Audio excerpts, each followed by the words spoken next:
Howdy, Kevin Smith coming back to you. Sacred Mountain, living with CTE in the Wild West. This chapter is very difficult for me to read. I really don't like having to go back through this. This was the worst time of my life. My whole family's life. It sucked. But it was wild and definitely worth expounding upon. Here we go. Plus, it's chapter 18. Complete purge of all things. After nearly 20 years of raising our children on the mountain, we were burned out by a bud grower. How ironic. I can't even describe the emotion I still feel 2 years later regarding all this. I was told the commercial bud grower that started the fire has been put up for charges. Electrical fire caused by too many lights, I believe. The grower happened to buy my buddy Seth's place after he passed away. My buddy who took the evil spirit of death and suicide on for me. That's where the purge came from. In all honesty, it was a set of magical events that I cannot deny. Below is the miraculous, sad event that came together for us to lose every material possession that we had. This below was submitted to the county. And I pull no punches. Fire account. The loss of our ranch, 421 Paiute Meadows, August 3rd, 2020. We got a call from our son Logan at 3:27 p.m. where he indicated there was a fire on our neighbor's property. We instructed him to call 911 and he said he had already just did. Logan called 911 and reported the fire with our address, 421 Paiute Meadows. We called the neighbor Isa Kumar at 3:45 p.m. and let him know his property was on fire. He said he didn't believe me. He was just there 45 minutes ago. I said, your ranch is on fire and it's heading toward mine, and hung up on him. A witness of the original black smoke over his ranch stated it went white within a couple minutes. She didn't call in that moment because she thought it had water on it. However, by the time she got 5 minutes further down the road and out of cell reception, the smoke turned back black and shot up the ridge towards just north of my ranch. While racing home on the 58 freeway, we had our tire rack swing open on our Jeep. We pulled off the freeway, got out, and wired the rack back. When we went to start the car, it wouldn't start. We called Logan again and asked where the fire was and told him to evacuate with our children to Walker Basin and call us back from Sample Road. At 5:01, my neighbor, Mike Payne, called me and didn't get through. He then called me again at 5:18 and didn't get a hold of me. We spoke at 5:20. He told me that the Kern County fire crews wouldn't go down to our house, and that they refused. For the next 2 hours, we were towed to the Jeep dealership and secured a rental car. The entire time on the phone with our kids, getting updates that the fire is slowly getting towards our house. By the time we made it back to the Highway 58 with a rental car, we were told by the kids that the fire was now on our 50 acres. The kids were in distress watching as the firefighter, bombers, and water drops avoided our property and home. By the time we made it to the crest of the south end of the Walker Basin, we could see the fire getting to our home with a single plume of black smoke coming from our house. We raced to our kids, confirmed they were all right, and headed up to the ranch to attempt to save our animals. While driving up Cal Bodfish, we passed what seemed to be over 100 firefighters just standing around talking and bullshitting. There were 2 bulldozers on Cal Bodfish. The second home that burned with the pool off Cal Bodfish was not on fire at the time, and there were 30 firefighters staged on the road next to that home. We raced to the ranch yelling for an engine to follow. As we raced by, we were given only scornful looks. As we come up over the top of Paiute Meadows, we passed 2 engines staged at both neighbors' homes. We screamed to them, and they both watched as we off-roaded a low-profile minivan down our dirt road to our home to save our dogs. No firefighters, not even a regular truck, followed. We were on our own saving our dogs. As we approached the home, the smoke was hard to deal with. We knew we only had a minute of time to get the dogs and get out before we couldn't breathe. The entire 50 acres was scorched black, just smoldering. As we approached our gate, it was surreal to see the fence posts on fire, and total relief that we saw 2 of our 3 dogs. We tried to get the dogs at the gate, but they were were skittish of the minivan. So we barreled up the road to our house. I took the picture of the house in flames from about 70 feet away while Wendy loaded up the 2 dogs. It was especially hot as the propane tank was not shut off and was feeding the fire. You could see the whirlwind from the picture. We screamed for Mr. T, our 3rd dog, until I was puking and having trouble with my breath. He wouldn't move, seemed he might already have passed. I forced Wendy back to the car and we drove out. On the way out, we were both choking, grabbing from the smoke and on the burned dog smell. But grateful we got 2 of the 3. Mr. T was on his own. My wife sobbing we couldn't get him. I'd like to show you the picture now of our ranch up in flames. And now is my little country home where I raise my children. And it is completely on fire in that picture. Yeah. Here's another picture for you. These are a bunch of firefighters standing around watching flames on the side of my property, doing nothing. And that was the minivan that we off-roaded down there and destroyed. That was great. As we approached Cowbotfish Road where the fire department was staged, we stopped the car, got out, and started screaming our house was on fire. Everyone looked at us like we were crazy and with disgust. I was yelling, who was in charge? I was begging and yelling, tell me who let my ranch burn. There was Kern County Fire, U.S. Fire Department, USFD, and even Search and Rescue was there. A gal from Search and Rescue actually called a friend of ours who is also in Search and Rescue to say she was there, saw some lady in a minivan and said she was disturbed. We were so upset and yelling about our house burning down. She was upset watching us cry and plead for help. Understand, she called another person but chose to not come from 20 feet away to ask if we needed help. No one from Search and Rescue gave any comfort or even acknowledged us. There were groups of KCFD, groups of USFD, and Search and Rescue. They all turned their backs to us. Not even an "Are you okay? Do you need help? Water?" Maybe an ambulance or paramedic or on scene could have helped come up or offered oxygen. Both Wendy and I were upset clearly with no one answering us. It enraged us both. We were furious that here in this moment, with our tax dollars are at work, these first responder ignored our calls for help. What kind of shit is this? How can it be no one offered help? Rather, being told by ill-tempered sheriff to move our car and calm down. We said we want to know who's in charge of multiple times stating our home is being burning to the ground right now. He threatened to arrest us. I said over and over, I want to speak to who's in charge. He continued to say that if he doesn't know, he continued to say he doesn't know and refused to help. After threatening me with arrest again. I said, try it, you overweight bitch. My house just burned down. We lost everything. He restated he was going to arrest me, and now I had his hand on his gun. I said I used to work for General Services. I helped put in the sheriff's training unit. How the hell did he make it being that overweight? I am over 300 pounds, so it was a lot to say for me to go there, but this jerk was threatening to arrest me over demanding to know who was in charge.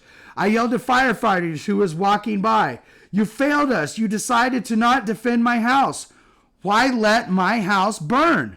That firefighter said in a snide voice, we didn't fail you, scoffed, and walked behind the sheriff. We later learned that an inconsiderate idiot was the only one in charge of talking to the media and public. Freeborn is his name. Is the public liaison for Kern County Fire Department. We were defeated, gagging, coughing, exhausted, and sobbing. We left and headed back down to Walker Basin to reach our boys. We have lived on the mountain 17 years. We own 3 businesses in our area and have normally had really good rapport with Kern County Fire Department and Kern County Sheriff Department. However, this day, they failed us and bullied us. On the way, Wendy stopped at the news cameras and brought up our treatment. She also pointed out that no water was dropped on our home. No engines were sent to protect our home. No one even checked on our home for 3 hours it took for the fire to reach it. No one checked on our kids who reported the fire. We reported the fire with our address. Thank God they were in communication with us and the oldest brother was there with his vehicle. We were more shocked to find out later that the bulldozer and dropped water and retardant on every neighbor's property, including the ass who started it, but not mine. We headed back to get our kids, and later, from Sample Road at 7:40, Wendy called the Kern County Fire Station in Walker Basin and spoke to Chief Pete, who she knows, and told him our house was on fire and lost. He said then at 7:40, there was no report of a structure fire. He said, Wendy, you got wrong information. There's no home that has been lost. Wendy told him our home was lost and we went there. We also asked who was in charge. He stated his information was up to date. He just started his shift and then she let him know that she told everyone over an hour ago at the command center at Paiute Meadows and Cal Bodfish information was not up to date. It was clear all who witnessed our meltdown didn't even put the structure fire in the system. At this point, 1 hour, 20 minutes after we seen our house fully engulfed and burning, had an incident demanding who's in charge with the fire crews, the sheriff in Freeborn, and yet none of them reported our home structure was on fire. Cliff Pete did not know who was in charge, and it seemed like no one was willing to admit they were. Here's my wife in tears here. And she's pretty. She looks nice with her hat, but she's crying. It ain't good. Oh, man. On Tuesday, 8/4/20, we were notified by a neighbor that our dog, Mr. T, was alive and wandering the property. We sent Logan to get the dog. Logan got a traffic ticket for going around the roadblock to get him help. Mr. T was then taken to the kennel, then to the vet. He had massive pneumonia from the smoke inhalation. He has since recovered and is doing well. We also learned that day Freeborn was on the news stating that Kern County Fire made the decision to not defend our home because our road was too narrow. That's how we know who he is. It is interesting the dozer crew was used on 2 other neighbors' ranches with large 400K homes, but not ours. On Wednesday, 8/5, we took our kids to the home and were shocked to see a full fire engine parked sideways on our road next to our house. We were very accusational of those firemen, scolding them for putting out the shed but not our home 2 days earlier. They let us know it was not them and they just arrived on scene that day. At least they showed Wendy some compassion. Offered to just listen and say with kindness that they're sorry we lost our home. If one person on August 3rd would have showed the same compassion, she and I would have instantly been diffused. Anger would have been gone because the sadness and tears start streaming at that point. Wendy said, those are first responders need to know. You do not match the emotion person's energy and distress, but exude confidence that the smaller kind word can de-escalate a situation from the highest state of extreme stress to a place of comfort. And that's what happened. There were 2 captains with trucks from Santa Barbara County, Antelope Valley, and the rig was from Mendocino. And they were putting out our woodshed old doghouse, which caught fire that day. They were good people. It was so frustrating to hear these firefighters say our road was nothing and they would have defended the home. That's in bold. We asked if some bushes were overgrown. Would that prevent the truck? They chuckled and said they scratch up the rigs all the time defending places. From our property, we could see that no air support was given to our property. In addition, a neighbor had Kern County Fire use a bulldozer to completely grade a new road around his home to protect it. In fact, every neighbor's home that was protected is worth much more than ours. It is hard now with our California Fair Plan insurance because it will only cover the cost to build, not current market value, which only pays off our note. It's ironic that I used to work for General Services and was taught commercial leasing while assisting in the lease of the sheriff's training facility off the airport. The first complete project that I did on my own was the lease and TI of the Kern Fire Arson Unit off Lanco Drive in Bakersfield. I was awarded a medal and featured in General Service magazine about my success in the installation of the early warning sinus system in Lake Isabella for dam failure. And at one point, then Deputy Fire Chief Nick Dunn promised to redo and improve the roads to my ranch on the county's dime as appreciation for all the work I've done for Kern County Fire. The grading never happened, of course. In addition, my wife has been involved with fundraising for the Kern County Search and Rescue. Even did a seat shooting competition and did quite well. Our real estate company, Sacred Mountain Properties, this year paid a contractor out of our commission to fix the waterway to fill Lena Lake for the HOA. Without us fixing the lake issue, there would have been no water to dip from for many miles. So ironic and hurtful that our ranch was not protected after all we do for these people. No more. My wife called Mike Payne again the day after the fire to confirm what he said about the fire crews. He told my wife that he never called me and said that he tried to get a fire crew to my house and that they refused. He never said that, he said. Then this guy goes on the Kern River News Facebook and brags that he's the hero. And if I would have let him on the property, then he would have saved the day. He lives adjacent and above where Isaac Kumar's ranch is from the fire started. My wife had to let him and his mother know to stay off our property. They're rummaging through our things day after the fire. Why is this lowlife making those statements? I was told he is on Facebook bragging, saying he works for Cal Fire. Maybe prison release.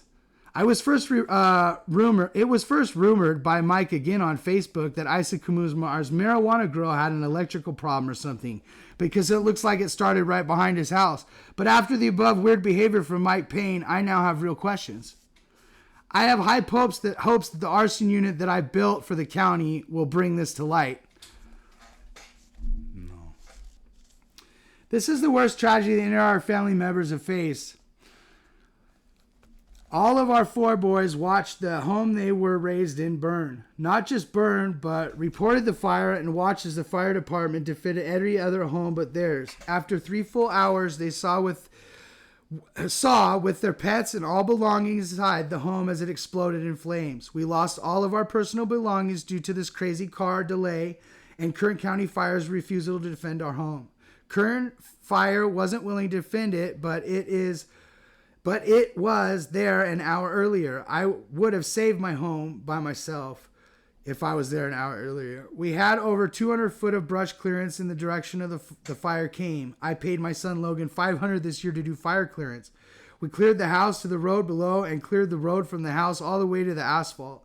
Logan did weed whacking for a week. Why do we do this? Because Kern County Fire inspects our road every year and threatens to fine us if we do not have the road weed whacked and cleared to the home.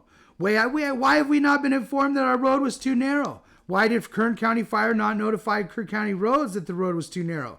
Why was the HOA not notified the road was too narrow? Better yet, why has PMRHOA been so reluctant to maintain the road? For years, they fought us claiming the past or original board statements of responsibility wasn't accurate. For many years at the annual HOA meeting, this is on record as being brought up by my wife.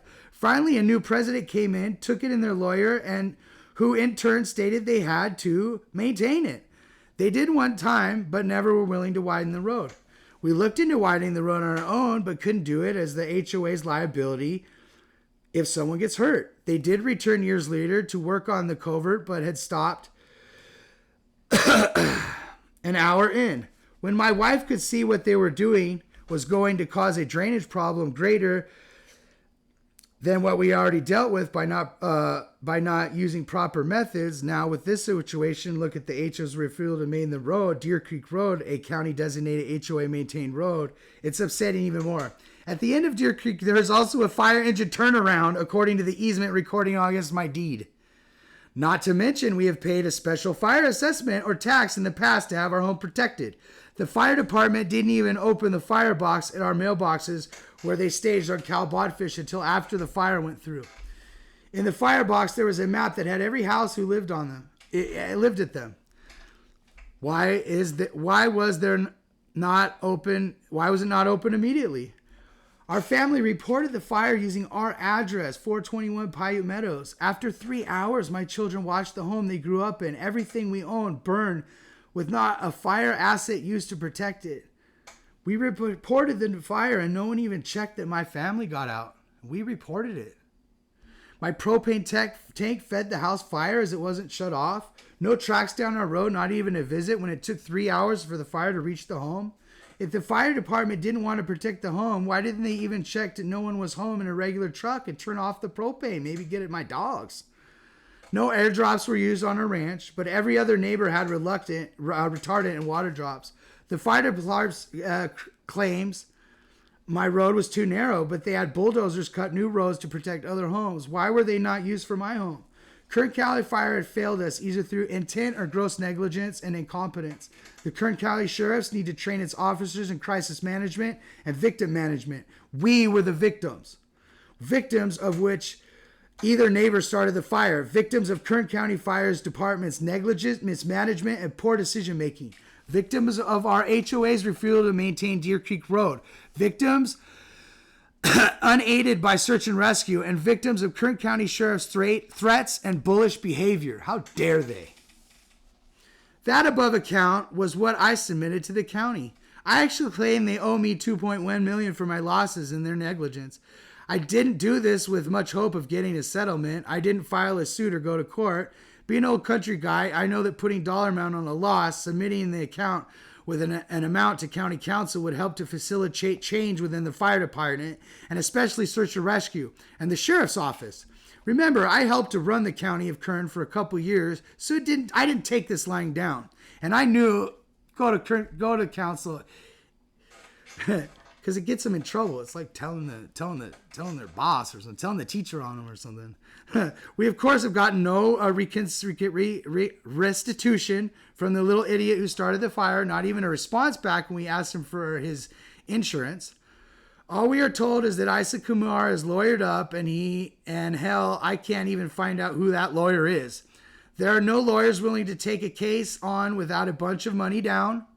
Unless someone wants to take me on, give me a call. I know how things work, and I do know a little Isa Kumar will get his.